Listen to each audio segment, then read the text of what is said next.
امام نے کہا زینب چہرے پہ تماچے مت لگانا، ماتم نہیں کرنا، آؤ فگا نہیں کرنا، آؤ بکا نہیں کرنا، تمہیں بہت صبر کرنا ہے۔ اب میں نے جانا ہے میدان کربلا میں اور ان ظالموں سے میں نے جنگ کرنی ہے۔ ابھی یہ گفتگو ہو ہی رہی تھی کہ حضرت مولا علی اکبر ہم شبیہ پیغمبر، ہائے ہائے، ایک میت ہوتی ہے تو کتنے دن تک لوگوں کو دکھ ہوتا ہے، ایک میت پہ کتنا دکھ ہوتا ہے، ایک بچہ مر جاتا ہے تو مائیں برسوں یاد رکھتی ہے، ابھی یہ گیا تو ابھی یہ گیا تو ابھی یہ گیا تو ابھی یہ گیا، صبح سے لاشیں اٹھا رہے، اور ابھی ہم شبیہ پیغمبر بیٹا سامنے آ کے کھڑا ہوتا ہے، ابا میں بھی جاؤں گا، بس حصول برکت کے لیے چند جملے مولا علی اکبر کی بارگاہ میں خراج پیش کر رہا ہوں، اللہ میری نوکری اہل بیت کی بارگاہ میں غلامی کی نظر قبول کر لے۔ پوری شہادت نہیں پڑھ سکتا، بس مختصر اتنا، امام نے کہا تم نہیں جاؤ گے، تم نے نہیں جانا ہے، تم نے نہیں جانا ہے۔ علی اکبر نے کہا سب شہید ہوں، سب شہادت کے مرتبے پائیں، میں محروم رہوں؟ ابا مجھے جانے دے، جانے دے، آپ نے، تم نہیں جاؤ گے، کس منہ سے اجازت دو تمہیں؟ ہم شبیہ رسول، تصویر رسول ہو، جب نانا کی یاد آتی ہے تو ہم تمہیں دیکھتے ہیں، تمہارے بعد کس کو دیکھیں گے؟ کہا کہ آپ کے بعد میں نہیں جی سکتا ابا جان، میں آپ سے پہلے جاؤں گا۔ سب جانتے تھے نا کہ کہاں ان کو قائل کیا جا سکتا ہے، مائل کیا جا سکتا ہے۔ فوراً علی اکبر نے کہا ابا آپ کے نانا کا واسطہ مجھے جانے دو نا۔ جیسے بیٹے نے نانا کا نام لیا، مولا حسین پھوٹ پھوٹ کے رونے لگے۔ یہاں پر آپ بھی اور بچوں کے باپ ہو، میں بھی ہوں، اللہ سب کی اولاد سلامت رکھے۔ بچے گھر سے اسکول کے لیے نکلتے ہیں تو دل کتنا بے چین رہتا ہے، بچے اسکول سے لیٹ آتے ہیں تو گھر والے کتنے بے چین ہو جاتے ہیں۔ 56 سال کا ایک باپ 18 سال کے بیٹے کو سینے سے لگا رہا تھا، یہ کہہ کر کہ ٹھیک ہے نانا کا واسطہ دیا ہے جاؤ۔ ایک باپ جب کسی بیٹے کے سر پہ امامہ باندھتا ہے 18، تو شادی کا دولہا بنا کے حسین تمہارے صبر کو کس منہ سے سلام کروں؟ امام حسین اپنے بیٹے کے سر پہ امامہ باندھ رہے، شادی کا نہیں شہادت کا، شہادت کا دولہا بنا رہے۔ المختصر یہ کہ گھوڑے پہ بٹھایا اور کہا کہ جاؤ تمہاری امیوں کو سلام کر لو۔ 3 بیویاں تھیں کربلا میں، حضرت شیر بانو، حضرت رباب، حضرت لیلہ، اور بیویوں حیرت میں دیکھ رہی تھی تصویر رسول کو، شبیہ پیغمبر کو۔ ایسے میں علی اکبر آخری سلام کرتے ہیں، یہ خون کا ایک ایک قطرہ پوری امت کے سر پر قرض ہے قیامت تک۔ دین کے لیے کچھ کیجئے، دین کے لیے کچھ کیجئے، دین کو ہلکا مت سمجھیے۔ آج بھی اللہ کا دین تمہیں آواز دے رہا ہے، دین کے لیے کچھ کیجئے۔ جان نہیں دے سکتے تو وقت دو، دولت دو، ٹائم دو۔ امام نے اپنے بیٹے کو شہادت کا دولہا بنایا، بیویوں کے پاس بھیجا۔ سیدہ زینب سینے سے چمٹا کر کے رونے لگی، پیشانیوں کو بوسہ دینے لگی۔ علی اکبر کہتے جلدی کرو، مجھے چھوڑو، جلدی کرو۔ امام علی اکبر کو گھوڑے پہ بٹھایا گیا۔ جیسے علی اکبر آگے بڑھے، پلٹے، بابا کا چہرہ دیکھا، حسین پاک نے کہا علی اکبر واپس آ۔ پھر وہ واپس آئے، امام نے سینے سے لگایا، رونے لگے، جاؤ اللہ کی امان میں دیا تمہیں۔ پھر گئے، پلٹ کر بابا کو دیکھا، واپس آ۔ پھر واپس آئے، سینے سے لگایا، چوما، رونے لگے، کہا جا تجھے اللہ کی امان میں دیا۔ پھر علی اکبر گئے، واپس مڑ کر کے دیکھا، واپس آ۔ علی اکبر کہتے ہیں بابا شہادت میں تاخیر کیوں تاخیر ہے؟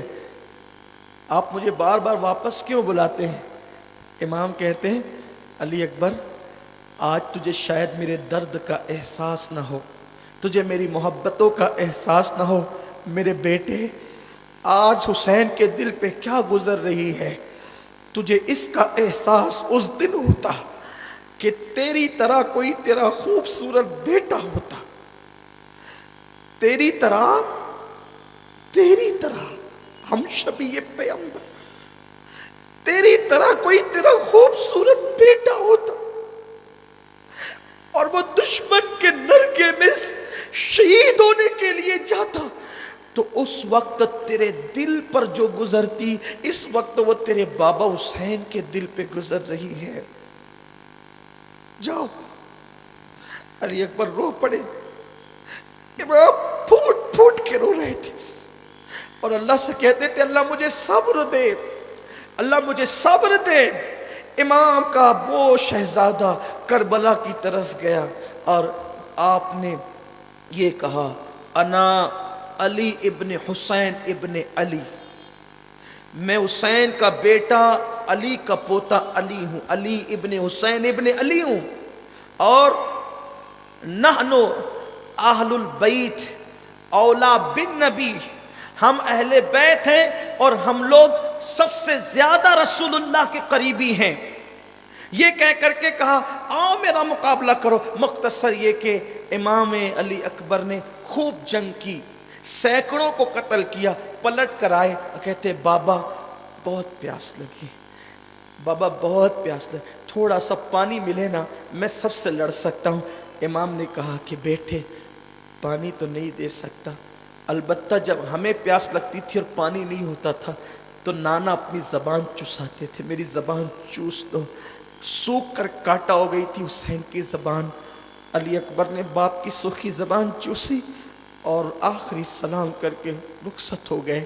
ابن عساکر کی روایت کے مطابق امام علی اکبر جب دوسری مرتبہ گئے اور چاروں طرف سے گھیر لیے گئے، ہزاروں کے لشکر میں، گویا کہ حسین کا چاند اس وقت گہن میں آ گیا ہے، چاروں طرف سے گھیر لیے گئے اور تیروں کی تلواروں کی برسات گویا ہونے لگی۔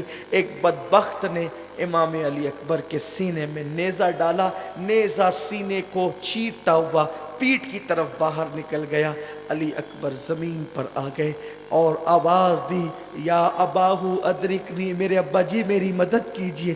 امام پاک جیسے ہی دوڑے، دوڑنے کے بعد گئے تو دیکھا کہ علی اکبر پیروں کو زمین سے گھسڑ رہے، زمین پہ رگڑ رہے تھے پیروں کو، درد کی وجہ سے پیروں کو زمین پہ رگڑ رہے تھے۔ دل میں مرادیں لیں، علی اکبر پاک کی شہادت سنیں، اللہ اکبر۔ جب پیروں کو زمین پہ رگڑ رہے تھے مولا حسین پہنچے، پہنچنے کے بعد اپنے بیٹے کی یہ کیفیت دیکھی، آنکھوں میں آنسو آ گئے، اور اس کے بعد پھر بیٹے کا وجود اپنی گود میں لیا، غبار صاف کیا، زلفیں درست کی، اور اس کے بعد جب ٹھنڈے ٹھنڈے والد کے ہاتھ چہرے پہ لگے، آنکھیں کھولی، کہا بیٹا کیا حال ہے؟ سینہ پکڑ کے کہتے ہیں ابا بہت درد ہو رہا ہے، بہت تکلیف ہے ابا جی، یہ میرے سینے سے آپ نیزہ نکال دیں، میں یقین دلاتا ہوں کہ میں پھر اشقیاء سے جنگ کر سکتا ہوں۔ 56 سال کے باپ نے 18 سال کے بیٹے کا سر زمین پہ رکھا اور رکھ کر کے اپنی پوری طاقت کو اکٹھا کیا، اور اس کے بعد مولا حسین پاک نے جیسے ہی جو ہے وہ نیزہ نکالا، ابن عساکر کہتے ہیں کہ نیزے کی نوک پر امام علی اکبر کے دل کا ٹکڑا نکل آیا۔ حسین نے بیٹے کے دل کا ٹکڑا جیسے ہی نیزے کی الی پہ دیکھا، اللہ اکبر، امام علی مقام نے جیسے ہی بیٹے کے دل کا ٹکڑا نیزے کی الی پہ دیکھا، ابن عساکر کہتے ہیں 56 سال کی عمر تک حسین کے سر اور داڑھی کے سارے بال کالے تھے، لیکن جیسے ہی نیزے کی الی پہ بیٹے کے دل کا ٹکڑا دیکھا، اسی سیکنڈ میں حسین پہ غم کا وہ پہاڑ ٹوٹا کہ امام علی مقام کے سر اور داڑھی کے سارے بال سفید ہو گئے۔ سیدہ زینب کبریٰ نے جب علی اکبر کا لاشا حسین کے ہاتھوں میں دیکھا تو کہنے لگی شیر بانو، بھیا پہ وہ غم ٹوٹا کہ بیٹے کی شہادت کے صدمے نے میرے حسین کو بوڑھا کر دیا۔ انا للہ و انا الیہ راجعون۔